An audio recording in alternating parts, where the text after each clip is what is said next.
I was just thinking about voice commands that you can use on your phone and on your computer to control things, because I was having some fun with this. And it made me realize that God actually was the first person to do this sort of thing. Let me explain. So I learned that there's ways on iOS, on my iPhone here and on my Mac to activate voice control. So I can say, open music, and it will open my music app. Or I installed this thing called Raycast, and so I can make these little snippets, these little commands, or you can use the Shortcuts app, and I can, for example, remove brackets from my text, which I sometimes need to do for making little music documents. And I made this command, and then I made a voice command to control that command, and so I can just say, remove brackets, and it will remove the brackets from the text that I've copied, which is pretty cool and very handy and very useful and saves me a lot of time. But in doing all of this and having so much fun just automating my life so I don't have to mouse around or swipe and stuff and click on things or type keyboard commands, but I can simply say, like, bedtime, and my lights will dim or whatever in my house, because I've got one room with smart lights, which is fun. Or whatever, just other fun commands. Unlock rotation, so I don't have to swipe up into my menu on my iPhone and disable the rotation lock. I can just say unlock rotation and it will do it for me. I was thinking about the fact that God is the first person to do this sort of thing. And we read it all the way back in the book of Genesis, where he just had the intent in his mind and he spoke out loud, light, be. And ta-da, there was light. And whoa. And whatever he wanted to create, whether it was, the stars in the sky, whether it was the plants that came up out of the ground, whether it was human beings, pretty much everything that he made, he just said, let this be. Let this be. Okay, now let this be. And the world just bent to his words and things happened. So he was the first person to issue these voice commands, and the world responded. And I just thought that's so cool, and it's kind of fun, because God had said that he was going to make humankind in his own image.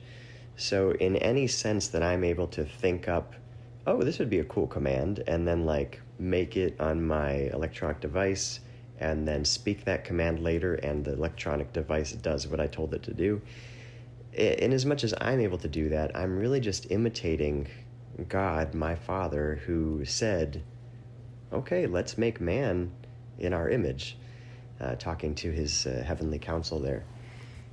And ta-da, I'm living in his image. I'm doing things just like he does. And it also makes me think about the fact that the scripture says there's life and death in the power of the tongue. And we ought to be careful what kinds of things we are allowing to come out of our mouth. Are we speaking words of life, or are we speaking words of death? God in the beginning was saying all of these decrees, all of these commands to bring more life into the world. More plants, more beauty, more animals, the stars, the cosmos, whatever, just everything that exists. And it was all to make more life and more beauty and more goodness. And so what kinds of words are we speaking? What kinds of commands are we propagating? Are we bringing out the best potential in other people? Are we helping people to see further than they could see on their own? Are we helping people when they're going down the wrong path and they can't see it, to point those things out to them in a kind and loving way and warn them about where their direction in life could be leading them to death and not to life? Are we helping hold people accountable? Are we speaking blessing over people and their potential and the good things that we see in people and the giftings that we see that maybe they've not yet noticed? Hey, I noticed you're really good at encouraging people. Like, thanks so much for doing that. Hey, you've got a real gift for music or for this particular kind of ministry. Like, maybe you should think about pursuing that. Or even just something as simple as, hey, I love the smile on your face. Like, it's a joy to see you reflecting that joy back out into the world. Thanks for doing that. Or even like the patriarchs in the Old Testament, and they would bless their children. Are we taking the time to bless our children?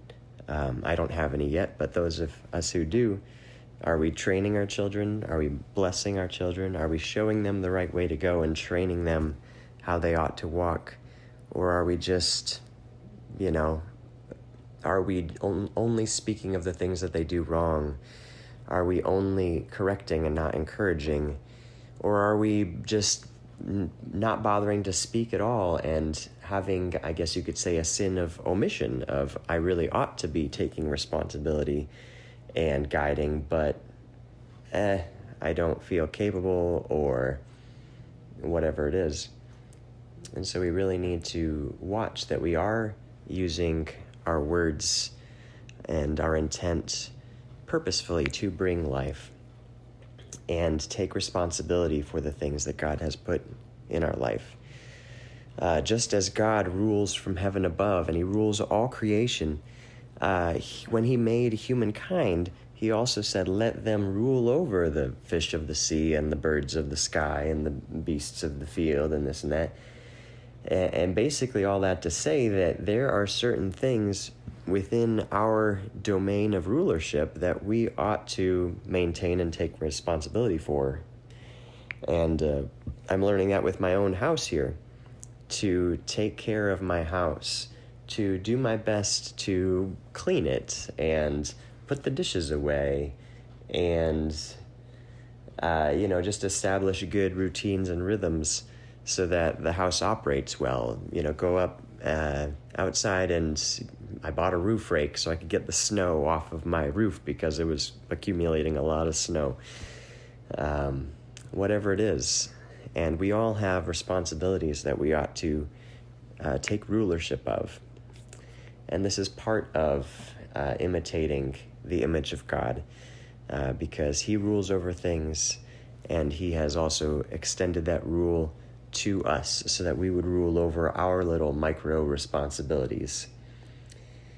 And whether that's children, whether that's household, whether that's a garden if you have one, or pets if you have one, or your workplace responsibilities, or your school responsibilities, how well are you doing with taking that rulership, that God-given rulership that you have? And anyway, so all of this just kind of stemmed from my thought of the voice commands, and this is one way that, kind of shows like this God-given like authority kind of a thing, which is just kind of cool that we get to imitate his image in that way. So in whatever ways we can speak life, whatever ways we can exercise good rulership where life flourishes and responsibilities are achieved properly and taken care of and stewarded well, let's take care that we are speaking life, that we are using our intent, our words, our actions to propagate more life and not more death, more beauty and not more destruction, that we are imitating our God who first said, "Light be," and went on to create the whole world and so much of this beauty that we see today. Anyway, I hope that blesses you and just gives you a chance to think about how you are living out the personal rulership over the things that God has entrusted to you. Have a blessed day. Bye.